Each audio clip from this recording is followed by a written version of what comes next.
has always brought on anxiety to look a certain way, to earn a certain amount, thinking in our heads through a date, am I interesting enough? Am I engaging in the right way? How do I compare to the other people that they're dating?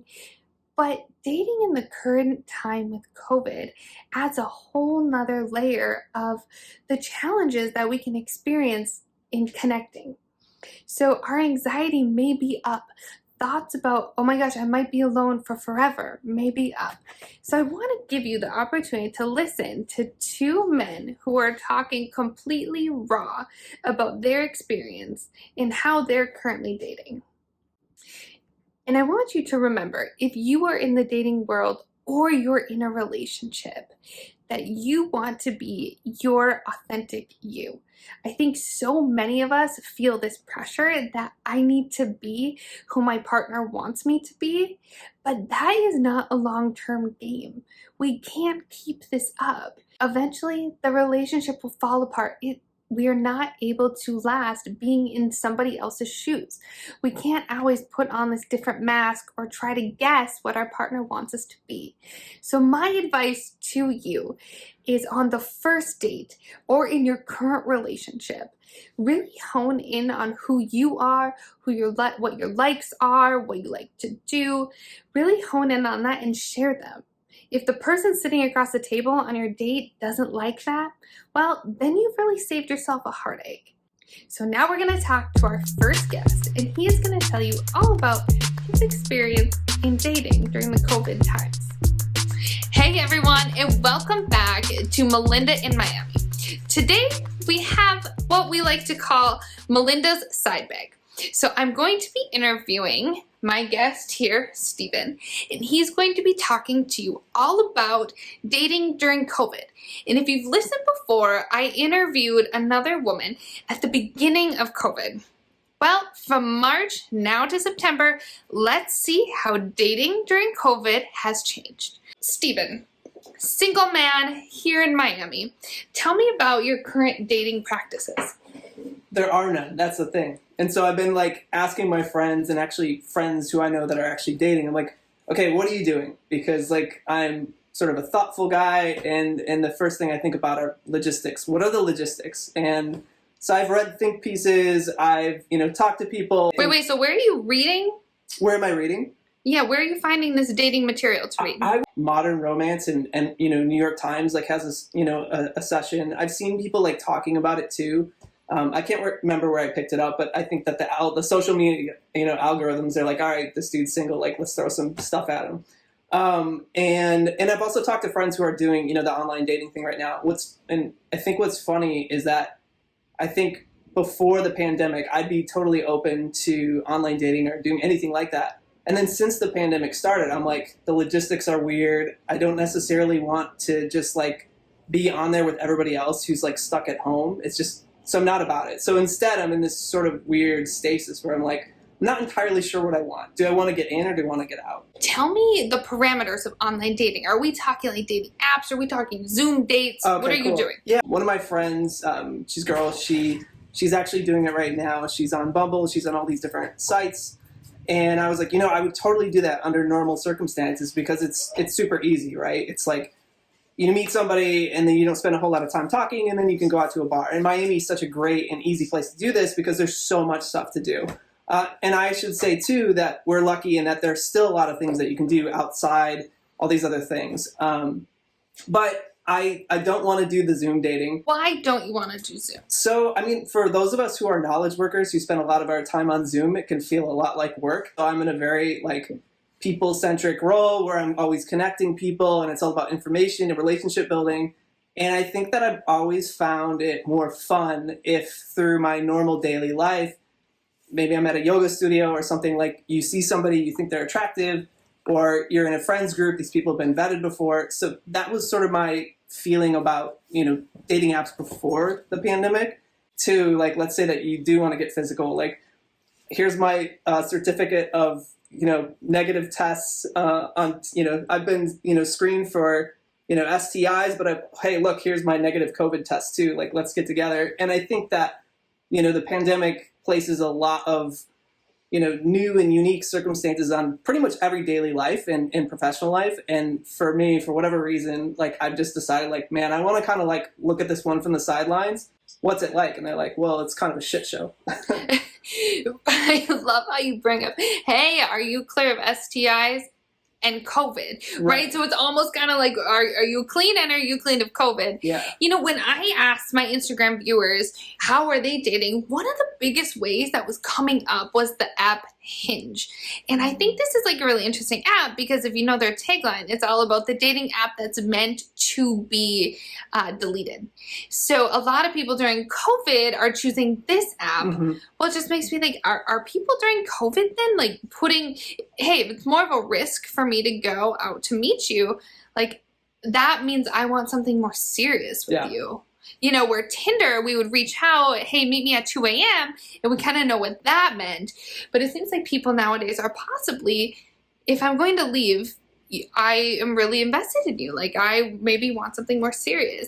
For living in Miami, that's like, dating in Miami is an entirely different conversation. But if you talk to anybody in any major metropolitan area, they're going to tell you that dating in their city is the worst thing ever. But I will say that Miami is unique for a lot of different reasons. Wait. Why do you think Miami is so unique and so challenging in dating? I mean, I'll tell you one thing. Like as a male, like if you're walking around downtown Seattle, everybody's like in this like Pacific Northwest like dark clothing or whatever. If you're walking around Miami, there are sexy people fucking everywhere. Like it's like ridiculous. So like if you're a red-blooded, American, you hit the gym or whatever, like you can't get a coffee, in the morning before you like run into 10 people who you like to have sex with. Like, and it's just like what you see on the street.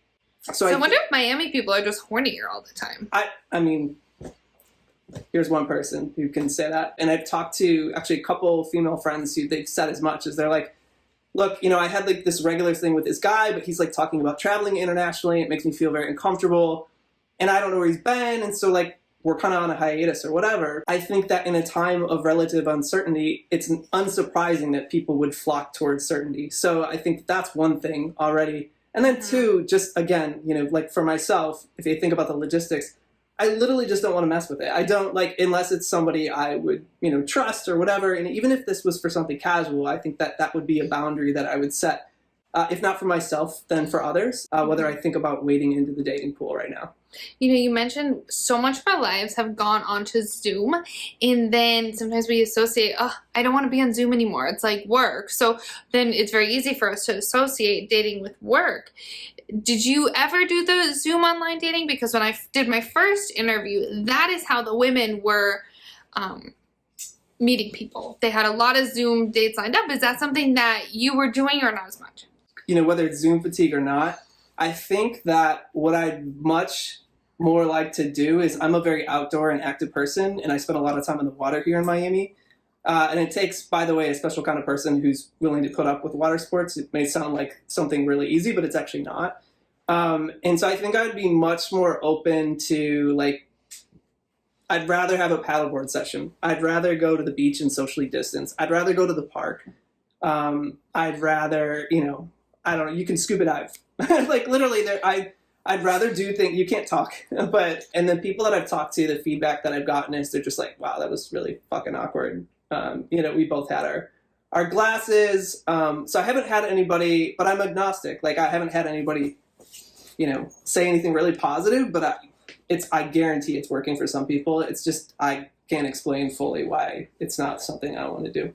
If you listen to my first interview, our guest then, she was going on like 6 Zoom dates. That's work. It's schedule those. It's in her calendar and her Zoom meetings. Yeah. Like, so we're seeing like individual preference here. Yeah. To come around this interview, is there anything that you'd want to tell our viewers about your experience, maybe some of the mistakes you've made or some of the things that work for you during the dating, during quarantine? And so I had my head in the sand for like the first 5 months of COVID. So I literally just come out of my little hiding hole after finishing this degree, and I'm like, shit, I want to fuck.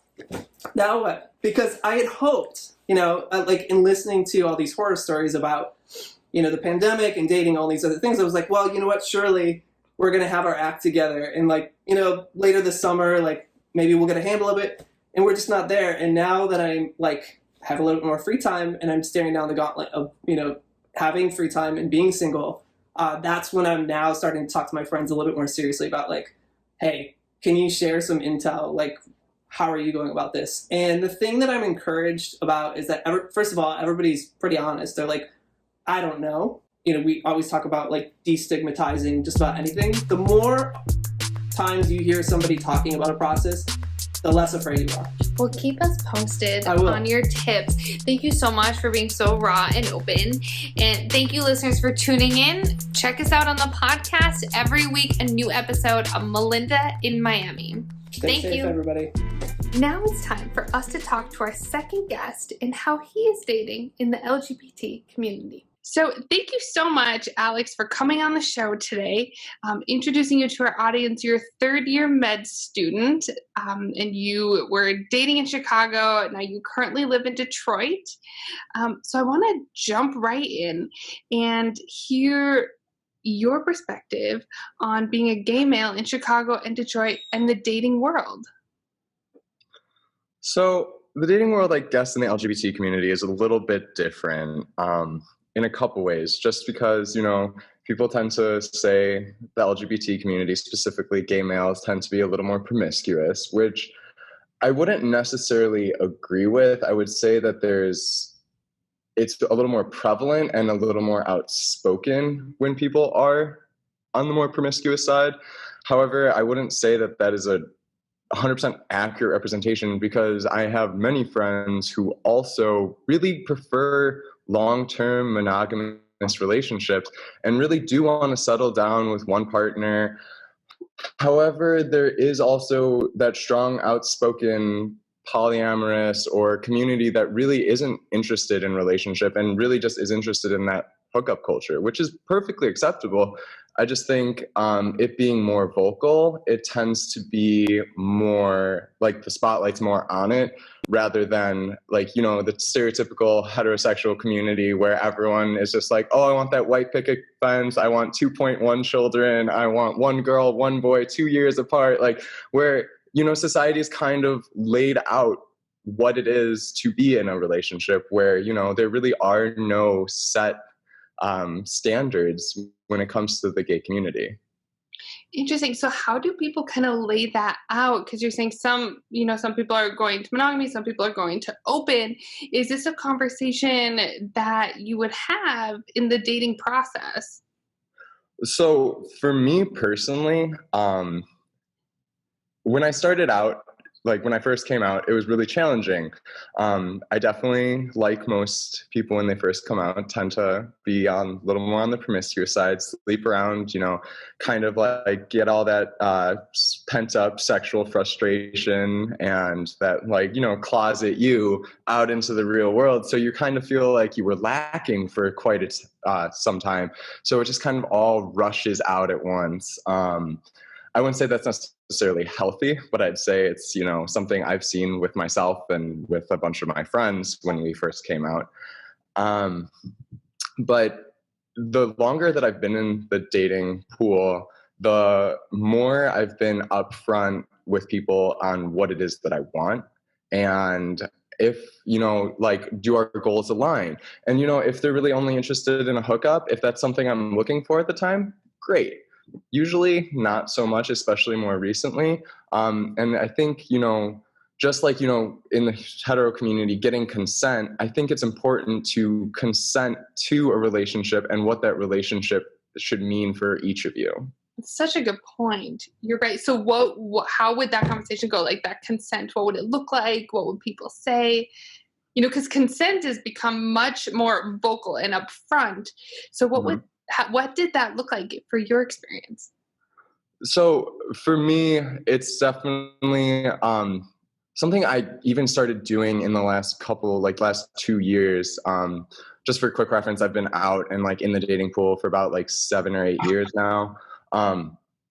But even more recently, I kind of tell people even before we first meet up, if we connected on Tinder or Grindr or wherever, or even in person, I kind of lay it hey, I'm not going to be physical with you for the first 3 dates. And people are always I don't think I've had someone who wasn't shocked by that yet. most people are like, wait, why not? And it's just like, well, I'd like to actually get to know you and know what it is you're about and be able to have some sort of trust before I enter into a physical relationship with you. So that pressure is really, really there. Can you touch a little bit on like all the pressures that, you know, you experience or that you see your friends experiencing in the dating world? So, I mean, I guess we could start with Grindr in general. And I guess if we bring up Grindr, we're going to have to talk about how, at least in my perspective, how Grindr is kind of somewhat of a twisted real life video game that somewhat exploits, you know, your a normal natural dopamine like pleasure pathways, right? That actually are linked to addiction. So when you go on Grindr, it's like you just see all these wonderful 6-pack, 8-pack Adonis like torsos. Yes, Like, and we fantasize over them, right? Like, oh, this person's so wonderful, they're so sexy. I think we developed this whole fantasy in our head. absolutely. And then even if they have no face pic, then you kind of in the back of your mind are like, ooh, what do they look like? And you don't even need to know what they look like because then you can fill in that fantasy for yourself. So are a lot of the pictures on Grindr, are they faceless? Are a lot of people like really highlighting the torso?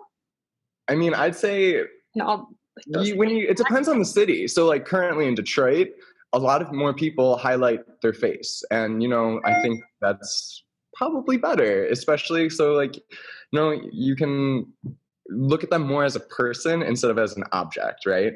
So in Chicago, depending on the area too, it's just like I remember going on and probably at least a third of the photos are just torsos. You go on and it's just like torso, torso, torso. Wow. But it makes me think like, right, usually in a dating profile, we're putting our best foot forward, right? Like we want this person to be attractive. So we're only saying the good things. So when you don't have your face, it makes me think that this person is really, really valuing their physical appearance over maybe their core self. I would agree. And I'd say that's kind of prevalent in the gay community, but that's also why gay men are probably more likely to have an eating disorder, right? Um, so I don't know, like with the eating disorders, it's like um, a fourth of eating disorders are men, right? However, when you go into like the psych background, how many people are actually being treated for an eating disorder, it's 1 in 10 are men. So there's this large disparity of who's receiving treatment versus who's actually like diagnosed with an eating disorder. Well, yeah, we never think about when we think eating disorders, we typically think women. When we look at the eating disorders around the US, like I know even here in Miami, we don't have a male eating disorder clinic. We have multiple for women. Mm-hmm. You right, exactly. So they're really not getting that. But I'm even thinking too, it seems like there's just a lot of pressure on men to have this 8-pack. And in order to have that body, like all that comes into that, you know, that mindset, the emotions with it, the restriction, the anxiety. Yeah, I would definitely agree that a lot of it is internal, but also like we were talking about these like faceless torsos, this is like legitimately a common phrase. No fats, no femmes. Like people literally put that on their profile. No fats, no femmes. I want like a gym fit. I work out. You should too. All sorts of like crazy things. Like you can be thin and gay fat is another thing I've heard. And it's like, what the hell does that mean? You can be thin but gay fat.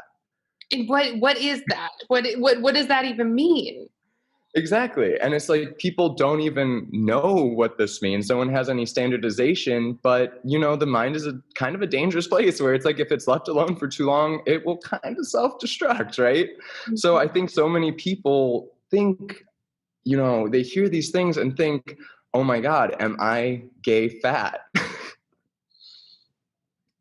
Wow.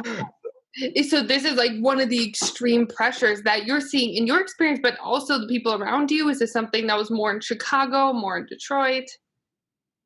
I would say Detroit's a little like healthier because I don't think it is such a large gay community where, you know, you have celebrities. Like I don't how many gay celebrities are in Detroit? I can't think of any, right? But you like go to Chicago and it's like there's famous drag queens that live there, there's famous porn stars that live there. Like one of my friends lives in the building and his downstairs neighbor is a famous porn star. Like and it's just like here, these are the people that you're literally walking around next to every day. You go down this block to the like, you know, local gay bar in Boys Town, and here you are seeing like go-go dancers who's literally it's their job to look perfect.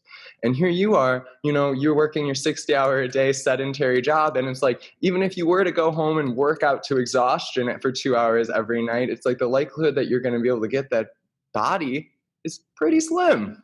It's so genetic, right? Like what our body looks like. But what you're really saying is that there's this immense amount of pressure to be so thin. But then I'm also thinking, because I talk a lot about roles in relationships and you know what we do. So I'm thinking about some of the terms that I've also heard and worked with of how our body shape identifies who we are in the relationship. So going back to the idea of you're a bear or he's a bear, he's the bear. You know, can you tell me a little bit about the history of, you know, just really having what your body style is to identifying you in that role in the relationship? So, I mean, I don't really know a lot about the history, you know, because like twink, some people say it's like you're young, blonde, and cream filled, like a Twinkie. Other people like say, you know, oh, it's just like you're scrawny young guy. Then there's the twunk, which is like between a twink and a hunk. And then there's like the wolf and the bear, and like bear is basically like a larger, hairier guy who's a little bit probably on the older side. And then there's a cub, which you know is like a baby bear, so like a little bit smaller or younger, but going to become a bear if he puts on a little more weight or gets older. And there's all these different roles. And what I find so interesting is depending on the bar you go to, it caters to a different clientele.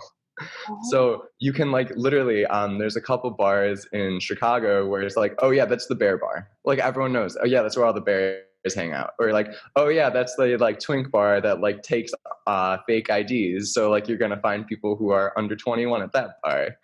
It's we kind of self-segregate based on our body image. Wow, right? Like I completely hear that. And then that goes into just the role in the relationship. That's so interesting. So how do people emotionally respond to this? Because I can imagine, you know, we have these roles and I think everywhere you kind of put these labels on yourself or other people put labels on you, but what mental health challenges are you seeing in the community? So for me, definitely there was a like long stint of anxiety and depression, which ended up like coming out sideways, and I actually became severely anorexic for a while. Um, and it wasn't necessarily because I was like wanting to be thin, because honestly, like I kind of idealized that six-pack body. Um, and but the thought of being called fat is just like I don't even know how to describe it. It's like there's like almost nothing worse that I could think of in that kind of community. It's like no one looks down upon if you're sleeping around. No one looks down if you have an STD, because like, you know, the whole HIV crisis, like it was pretty common. So like STDs aren't really looked down upon in the gay community that much anymore, that I would say. There's not judgment on, you know, if you're sleeping around. It's kind of like, oh wow, good for you. Like it's kind of almost celebrated. So it's like what's left is just your image. So the thought of being called fat just like makes you not want to eat, and then it's almost like a slippery slope. And I would say, just like Grindr being an addiction, I'd say like an eating disorder is somewhat of an addiction, because the less you eat, the more reward you get. And it gets to the point where you look at yourself in the mirror and go, I need to keep losing weight, even though you're already 40, 50 pounds underweight. And when we think about eating disorders, you're right, it does become an addiction and we really start to praise ourselves on that restriction. And it also has a foundational factor of control. Like this is a piece of my life that I feel I can control. And you Mhm. mentioned that when you first came out, you developed this disordered eating. Do you think, or from your own experience or your friends, like any piece of it was this idea of control? Like I'm coming out and I'm really feeling like I'm having this piece of control in my life. So I would say like the eating disorder really started like I was out for 2.5 years before I came out to my dad. Coming out to my dad was really hard, and that's when I kind of needed that control in my life. Just like, feeling completely rejected from your family, not knowing where you stand with that side of the family. It's really difficult. So yeah, I would definitely say that's where it really started, was that. And then feeling like you didn't have that, financial support to fall back on if like worst comes to worst. So then it gets to the point where it's like there's so many other confounding factors, like, can I even afford food? So why would I even bother spending money on it? And then it just like kind of can also, like, for me, it spiraled to the point where I questioned if I was worth the food I would eat. Mm. Like, so I guess the easiest way to put it is like, there's so much energy that goes into food, meat, the methane production, all of this, like it's polluting our environment. All we hear about is like the forest fires, the ice caps melting. And it's like production of food is one of our biggest pollutants. So it's like, am I even worth the food I eat? Wow. They can get that far. So it's just like, I could say the community kind of propagates the start of these issues, but there's a lot more internal issues that kind of snowball to get to that point. You bring up the community and the pressures and the culture of the community, bringing up some of these underlying issues. Did you ever experience them before you came out? Mm, I mean, personally, no. Did I see it in friends? Yes. Especially like some heterosexual friends, just trying to get that perfect body, or like wrestling with the weight classes. Like, oh, I need to starve myself to get to this weight class, but also be as bulky as I can be to get as close to that line as I can. So it's like it's in sports, it's in mass media, it's in the LGBT community. It just comes out in different ways, I'd say. So, how did you work through this, or what messages would you say to somebody in a similar position, going through some of the same challenges that you went through? How did you work through it? What advice would you give them? I'd say definitely try to see if you can find yourself an eating disorder clinic, or just like any sort of um, psychiatric help, whether that be an actual psychiatrist, psychologist, therapist, anyone. I don't think it's something that's easy to work through alone.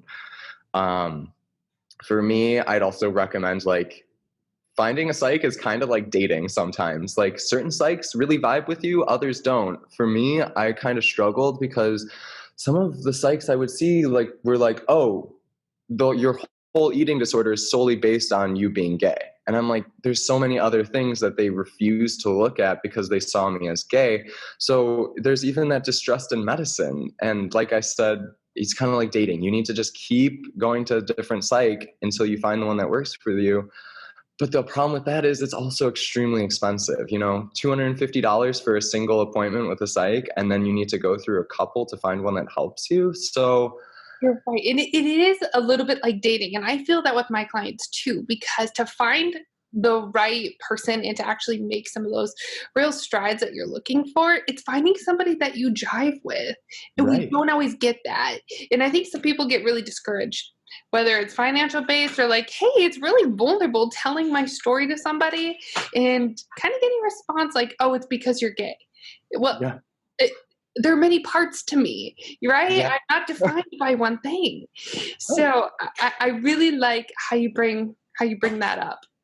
What about support groups? Like, where are support groups? Maybe some that are run by a therapist, or also what are just supportive places that people can turn to? I mean, for me, definitely friends, right?